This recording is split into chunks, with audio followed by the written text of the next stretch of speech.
Hello, my name is Andrew Wawersick, and this is my educational autobiography.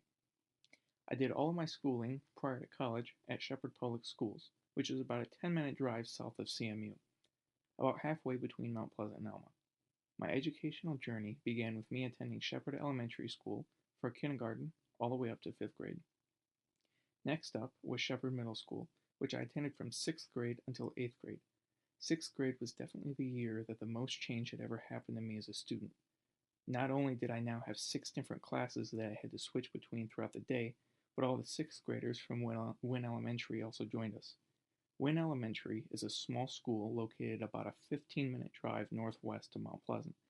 The reason these kids joined us is because in Wynn they only have the elementary school, and since Wynn is a part of Shepherd Public Schools, they integrated with us. After that came Shepherd High School, where I graduated towards the very top of my class, just barely missing the top 10, as I got 11th in my class. While in high school, I realized I wanted to become a teacher. This was after jumping around many different career paths, such as a physical therapist, accountant, nutritionist, and school psychologist, to name a few.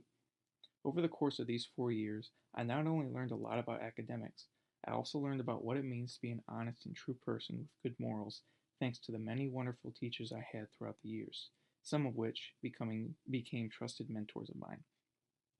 While attending Shepherd High School, I was given an opportunity to take college classes directly through Mid-Michigan Community College, which was completely free to students as long as they got a C or better in the course.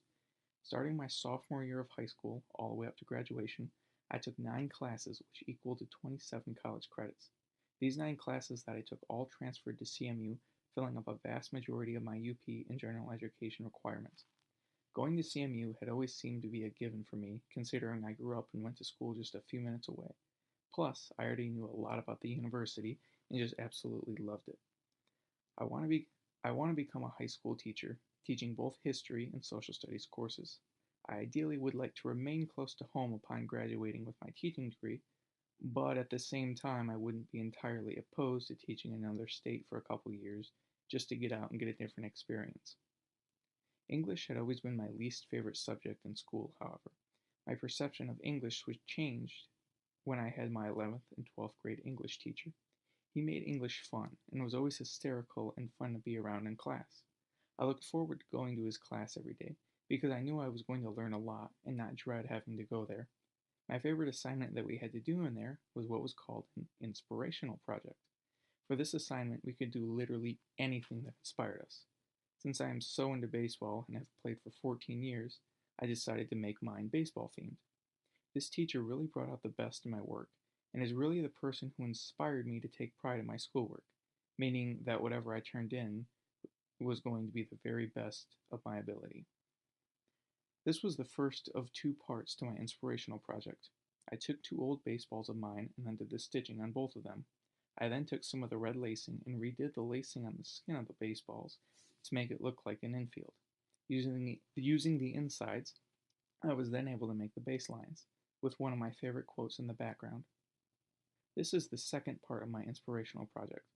I took my very first T-ball bat and wrote another one of my favorite quotes on the wood. Both parts of this project taught me that there is not always going to be inspiration just laying around.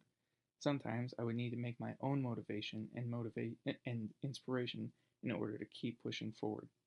I think this is absolutely crucial for not only what is left of my schooling, but also for my upcoming career. Another phenomenal teacher I had was the history teacher I had for many required and elective classes throughout my high school career. She was the one who made me want to become a history teacher. I'd always considered teaching, but didn't know what subject I would want to teach. Thanks to her, I got my answer. She explained things wonderfully and never acted like she was better than her students and never talked down to us like some teachers I had in the past.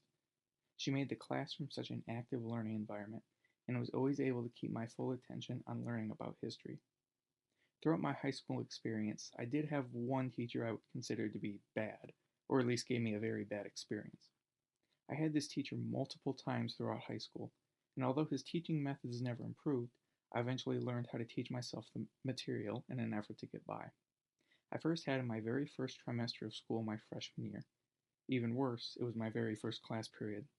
Only a couple weeks into the trimester, I was only one of 5 students who were passing the class, in a class of 26. He had a great personality, and I liked him as a person, but when it came to math, he was sometimes not too friendly if we didn't pick up on the math and how to do a mathematical concept right away. He had a one and done system. At least that's what I called it. It's where he would go over a concept one time and fully expect the class to fully grasp what he just showed us. After dealing with this for several courses that I had with him throughout high school, I no longer wanted to become a math teacher. I can very clearly recall one of my teachers burning out. The instance was during my senior year.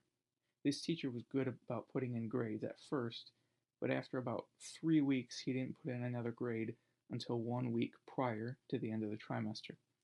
He also had to rely on Mountain Dew kickstarts to get him through the day. Every single day I had one of his classes, he had at least one of those drinks throughout the course of that hour, sometimes even more. He also constantly yawned and looked to be very burned out by this point in the school year. We might think we are nurturing our garden, but of course, it's our garden that is really nurturing us. To me, this quote ties in with teaching, because the garden would be our students as a teacher. We do our best to help make them grow and learn. However, it becomes apparent that our students are also teaching us great lessons at the same time, ensuring that we never truly stop learning.